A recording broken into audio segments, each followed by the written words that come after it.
Now available on Lulu. John Haynes at Death's Door. The man who rules the world takes on the Greek god of death in this action-packed, all-new John Haynes comic book. Get your copy of the first John Haynes comic at lulu.com today.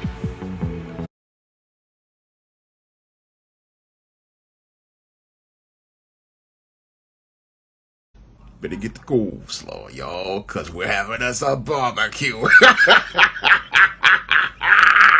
Is Eric July the Tyler Perry of comics? Now, when I take a critical look at Eric July, I can see a lot of similarities between him and Tyler Perry. And as I look at Eric July's work and compare it to Tyler Perry's, I can see how both of these men have a lot of similarities, and I can also see how the white media basically elevated both of these men so that they could make them the punchline of a cruel joke. Now, Eric July is to comics what Tyler Perry is to movies, in that he's a guy who has all of this passion for comics. Unfortunately, he does not have any of the skills or experience to be able to craft a quality comic for an audience. Now, a lot of people go out here and support Eric July for the same reason they support Tyler Perry. And when I look at the audience that supports Eric July, in it being white men, it is very similar to the audience of black women who went out here to support Tyler Perry's stage plays and later on went to support his movies. Now, in both cases, these audiences came to support the work of both of these creators out of desperation. When it came to black cinema, there were a lot of black people desperate to see any black image due to a drought of black images in media, and Tyler Perry basically filled that void for a group of desperate black women who wanted to see anything with an image that looked like them, and this is why black women went to see a lot of Tyler Perry's stage plays and a lot of Tyler Perry's movies, and never looked to question any of the quality of the writing, the dialogue, or the storytelling in Tyler Perry films. And the same thing goes on for many white males on the far right. Many of them are longtime comic fans who are so desperate for a comic book that they believe meets any sort of quality for standards and is not quote-unquote woke or social justice, that they're willing to accept the work of Eric July as related to his Rippaverse comics as the kind of content that they believe would be entertaining for them. And like many of the black women who supported Tyler Perry, many of those who support Eric July and his Rippaverse line of comics are so desperate to pick up a comic book that they believe isn't so-called woke or filled with social justice far left narratives and identity politics, that they're willing to pick up these books in the Rippaverse such as Isom, and they're not really interested in considering the quality of the writing or the quality of the storytelling or the quality of the art. And that's where there's,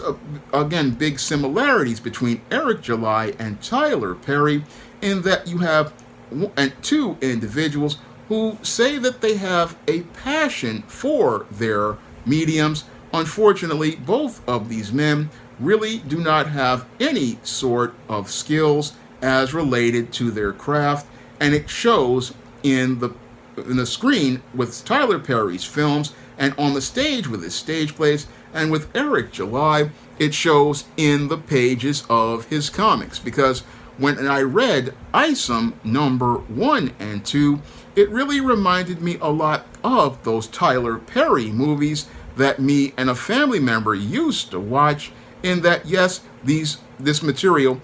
featured a lot of work from a lot of talented, big-time creators. Unfortunately, because the person in charge of that publisher wasn't a person who understood the craft of storytelling, what we got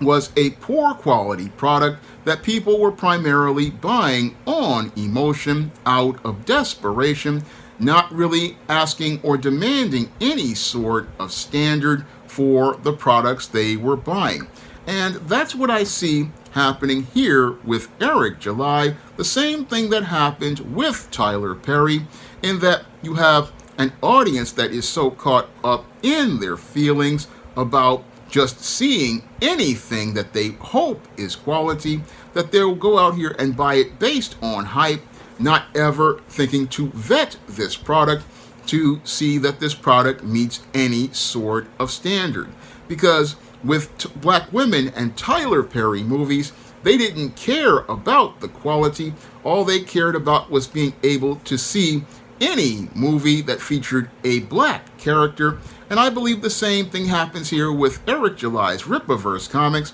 Many comic fans are just so desperate to read anything that they believe isn't woke that they don't see that neither of these creators has any sort of understanding of how to tell a story in the medium. So when I look at Eric July, he's very similar to Tyler Perry, and I would have to say that he is the Tyler Perry of comics, in that, yes, he goes out and is creating a Rippaverse line of comics, a new universe of characters. Unfortunately, he really doesn't understand the craft of storytelling, and while his books are popular for a minute, people are going to start looking at this work and start to see all of the flaws many people saw when they watched Tyler Perry movies. Now, one of the big problems I see with Eric July's Rippaverse line of comics is that his lead book, Isom, is not being set up to lay the foundation for the Rippaverse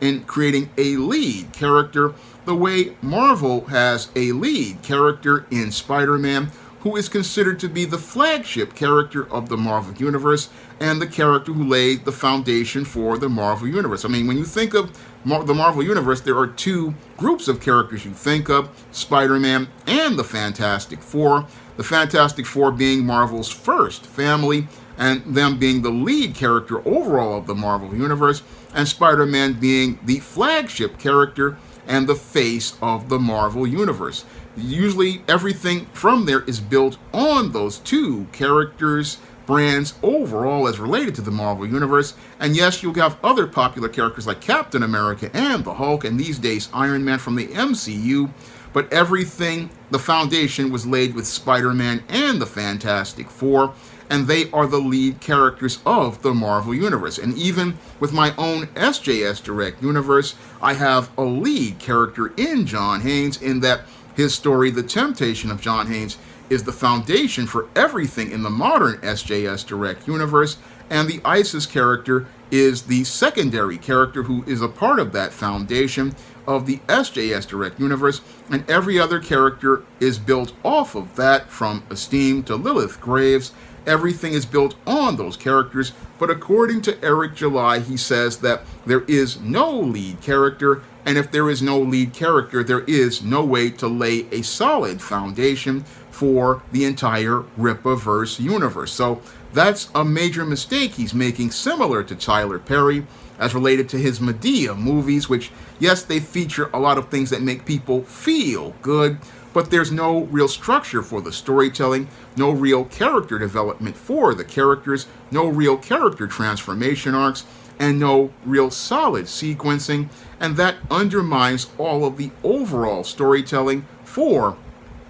those Tyler Perry movies, the same way the lack of structure really undermines the Rippaverse. Unfortunately, many of the people caught up in Eric July's hype cannot see that the product he is making has serious structural issues, and if you're trying to build a universe and you don't have a solid foundation with lead characters, what's going to happen is that entire universe's structure is going to fall apart as you try to build on it, and anything you try to build on it will eventually wind up collapsing the entire structure because you don't have that lead character to be the center focus of the universe and answer that critical question, why should we care? I mean, the main reason why people cared about the Marvel Universe was Spider-Man and the Fantastic Four, and everything was built off Spider-Man and the Fantastic Four, similar to what I do over at the SJS Direct Universe,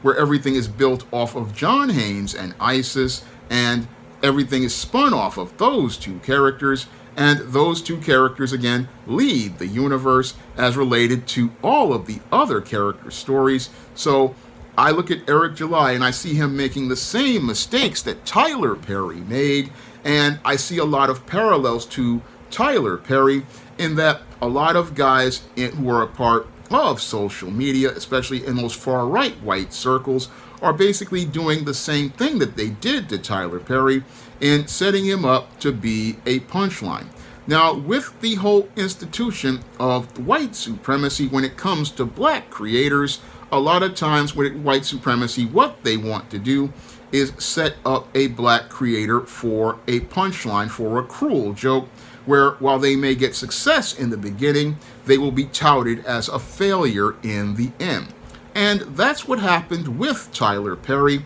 A lot of these people went out here and hyped him up on mainstream media platforms. And as they hyped him up on mainstream media platforms, they went out of their way to validate him by going out here and giving him things like these BET awards or Ebony awards and other types of awards to say that he was a filmmaker. Meanwhile, as they were giving him these awards and elevating him, what they were doing was in the background snickering about his lack of skill and craft, because when they looked at his work, they basically while they were rewarding him, they were making fun of him. And this is something that white supremacy does, because they love to elevate mediocre black people because they don't want to elevate black excellence, because what black excellence represents to them is competition, and they don't want to go out here and deal with actual black excellence because that means they have to compete.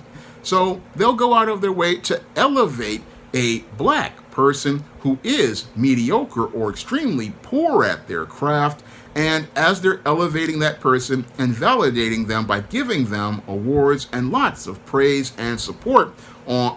the front end, on the back end, what they're hoping that will happen is as they're out here, they can nitpick at all of their flaws and then wind up imploding their entire platform. And that's what is done with Tyler Perry as we speak. I mean, Tyler Perry, over the last couple of years, yes, he's gotten a lot of support from those on the white left who have gone out here and promoted his work, but a lot of his craft has not improved, and over the years, he has just gone from bad to worse. Yes, he's got a Tyler Perry studio that makes money, but he doesn't make anything of quality at the Tyler Perry studio. Most of the films and TV shows that come out of the Tyler Perry studio are poorly written, many of the stories are poorly developed, and many of the concepts are poorly executed. And while Tyler Perry is being gassed by many of those in the white media to believe that he's a media mogul,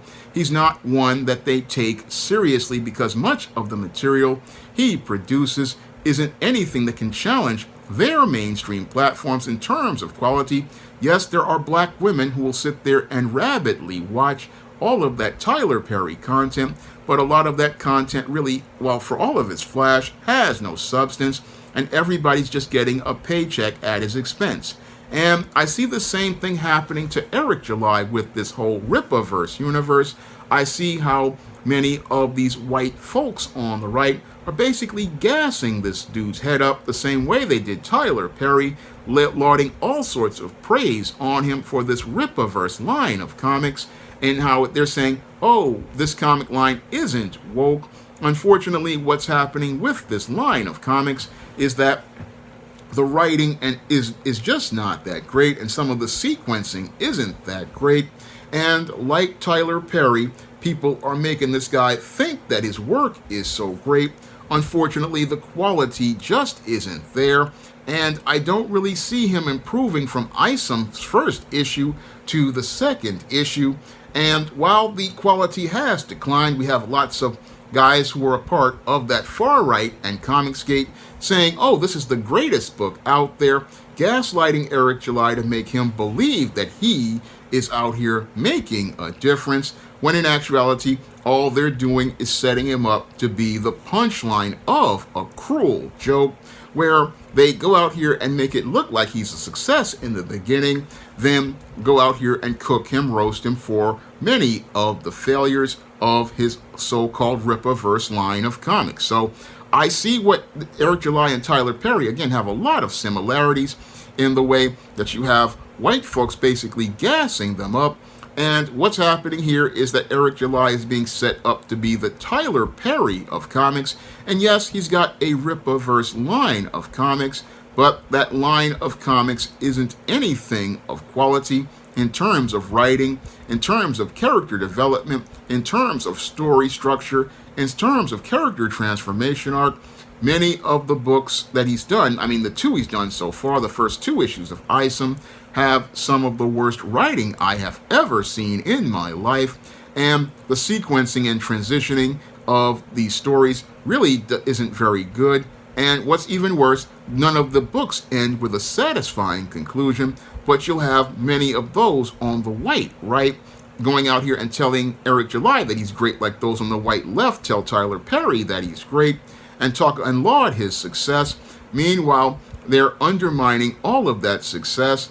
to go out here and make him a failure, as they make him the punchline of a cruel joke where they hope to get the last laugh. And this is what happens with black bootlicks. A lot of times you'll have a lot of those on the white left and the white right. What they'll do is elevate that individual, and as they elevate that individual and reward them to validate them in the eyes of other black people, they will make it look like they have success on the surface, but they really are just celebrating their failure because they don't want to see actual competition from black creators. They don't want to elevate black creators out here who are actually putting in that work, because putting up those creators to a high level means that they cannot compete. And the whole thing is, one of the things that people don't really understand about these so-called culture wars is that these culture wars are anti-black, and they really don't want to see black creators elevated to a high level. No, they'll elevate a mediocre person like an Eric July or a person like Lizzo. Yes, they'll put them on their media platforms and even reward and validate them, but they don't want to elevate black excellence because black excellence represents competition, and that's why they would rather have a Tyler Perry of comics rather than have a Spike Lee or a Hudlin Brothers or any other black director like Denzel Washington, because they're afraid that if those creators rise to another level, they won't be able to compete in as related to the medium. So this is what I see with Eric July. I basically see him as the Tyler Perry of comics. And while he's out here lauding all of the success he has, yes, they'll give you $1 million to be a mediocre black creator,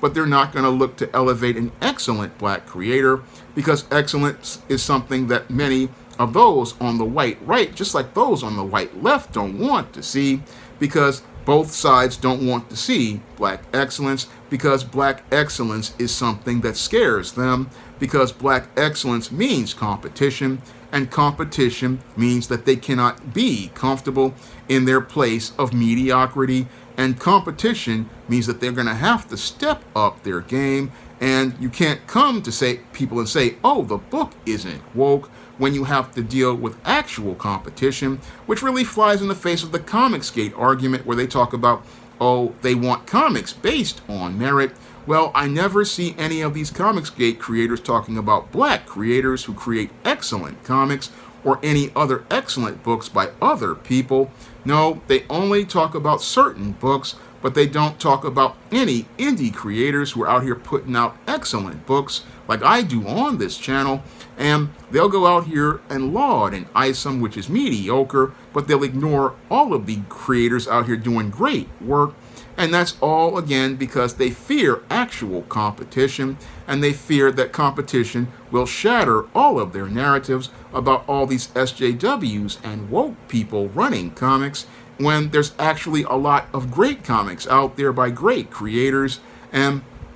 the whole thing is people need to learn more about those comics and get the word out about those comics instead of settling for what is socially popular and social currency, because Eric July, like Tyler Perry, is popular for a minute, but once you start to buy the product and see the product, you start to see how poor it is. And once you see how poor quality it is, you can really realize that there are a lot of similarities between Eric July's Rippaverse and the whole group of movies created by Tyler Perry.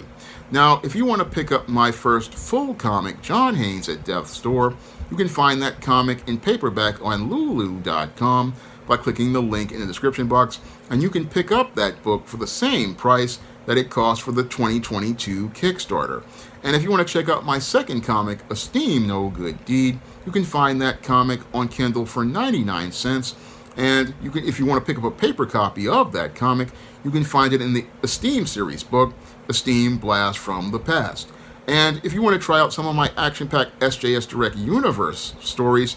such as the ISIS series, the Esteem series, the John Haynes series, the books of the Spinsterella trilogy, my vampire novel Eternal Night, and my black sorority novel The Thetas, you can find all of those books on Amazon.com in paperback and Kindle format. You can also find them at other online booksellers like Smashwords, the iBookstore, Google Play, and Barnes & Noble. And if you'd like to help me be able to create my next SJS Direct comic, you can send a donation to the Patreon, the PayPal, or the Cash App, and I will use that money to try to make the next SJS Direct comic, along with trying to support many other great indie creators and help get more word out about their books. That's all I have to say for this video. You can comment, rate, and subscribe. Now available in paperback and e-readers, ISIS, Revenge of the Cyber Goddess. The goddess next door takes on the threat of a deadly digital diva driven to destroy the world in this action-packed, all-new ISIS series adventure. Get ISIS, Revenge of the Cyber Goddess, featuring a bonus pin-up and the other 2 books in the Cyber Goddess saga at online booksellers everywhere today.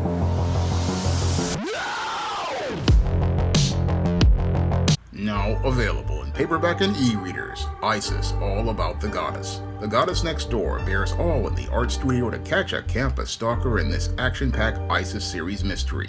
Get your copy of ISIS, All About the Goddess in paperback and e-readers at online booksellers everywhere. Support Black-owned and Black-operated digital broadcast media. www.niceradionetwork.com. Nice Radio Network, broadcasting 24 hours a day, 7 days a week.